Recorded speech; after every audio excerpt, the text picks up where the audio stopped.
किसी घने जंगल में एक हाथी रहता था। वह अपनी शक्ति के नशे में चूर होकर इधर से उधर घूमता फिरता था। जंगल के पशु पक्षी उसके डर से थर थर कांपते थे। वह पेड़ों की टहनियों को तोड़ डालता, बड़े बड़े पेड़ों को अपनी सूंड में पकड़कर झकझोर डालता था, जिससे पक्षियों के घोंसले टूटकर गिर जाते थे। घोंसले में रखे हुए उनके अंडे नष्ट हो जाते और नवजात पक्षी गिरकर मर जाते थे। सारे जंगल में उस दुष्ट हाथी का आतंक छाया हुआ रहता था। एक बार वह नशे में चूर होकर जंगल के पेड़ पौधों को तोड़ता कुचलता हुआ घूम रहा था।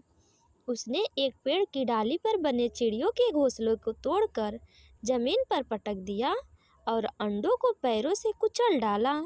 यह देखकर चिड़िया बेचारी जोर जोर से रोने लगी। चिड़ा ने उसे बहुत समझाया, परंतु वह लगातार यही कहे जा रही थी, उस दुष्ट ने मेरे अंडों को कुचल डाला है। जब तक उसे उसके किए का दंड नहीं मिलेगा, तब तक मेरे मन को शांति नहीं मिलेगी। अब इतने बड़े हाथी का एक नन्ही सी चिड़िया क्या बिगाड़ सकती थी। चिड़ा को कोई उपाय नहीं सूझ रहा था। वह करे तो क्या करे। वहीं पास के पेड़ पर एक कठफोड़वा रहता था। वे सभी एक दूसरे के सुख दर्द के साथी थे। चिड़िया को रोता हुआ देखकर वह उसके पास आया। उसने चिड़िया से कहा, बहन तू रो मत, मैं तेरे दुख को दूर करूँगा। उस शैतान हाथी को सजा अवश्य मिलेगी। मुझे कोई उपाय सोचने दे। कठफोड़वे की बात सुनकर चिड़िया के मन को थोड़ी सी शांति मिली। उसने रोना बंद कर दिया। थोड़ी देर सोचने के बाद कठफोड़वे ने कहा, देखो मेरा एक मित्र है मेढक और दूसरा मित्र है नन्ही सी मक्खी। हम तीनों मिलकर उस दुष्ट हाथी को मजा चखाएंगे। उसकी बात सुनकर चिड़िया को बड़ा आश्चर्य हुआ। भला ऐसे कैसे संभव है? इतने विशालकाय हाथी को ये नन्हे नन्हे जीव कैसे दंड दे सकते हैं? उसने अपना संदेह प्रकट करते हुए कहा, ऐसा कैसे संभव है भाई?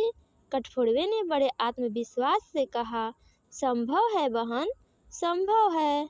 देखो मक्खी बहुत मीठे स्वर में गुनगुन करती है।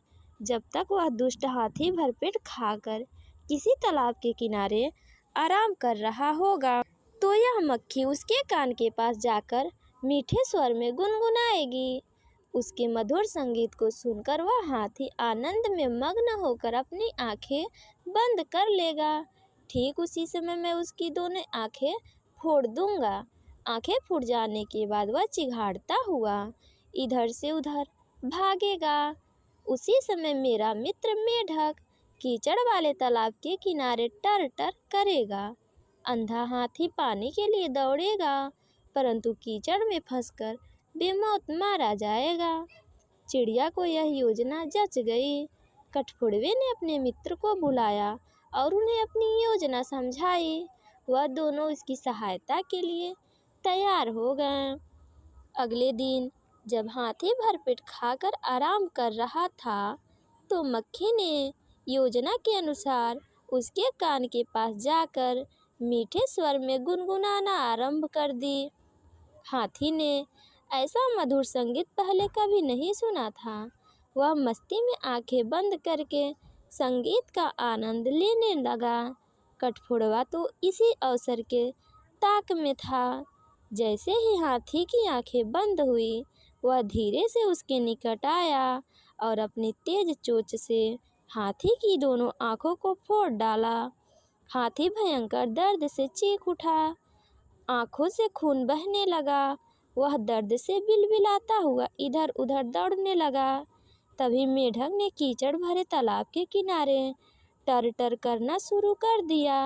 हाथी ने सोचा कि इधर पानी का तालाब है, शायद पानी पीने से कुछ आराम मिल जाए। वह तेज गति से मेढक की आवाज़ की दिशा में बढ़ा, लेकिन वह भयंकर कीचड़ में फंस गया। उसने कीचड़ से बाहर निकलने का बहुत प्रयास किया, लेकिन अंधा हो जाने के कारण उसे सफलता न मिली और वह कीचड़ में धंसता चला गया। अंत में वह उसी कीचड़ में तड़प तड़प कर मर गया। इस प्रकार 3 नन्हे नन्हे जीवों ने मिलकर अपने से बलशाली शत्रु को समाप्त कर दिया।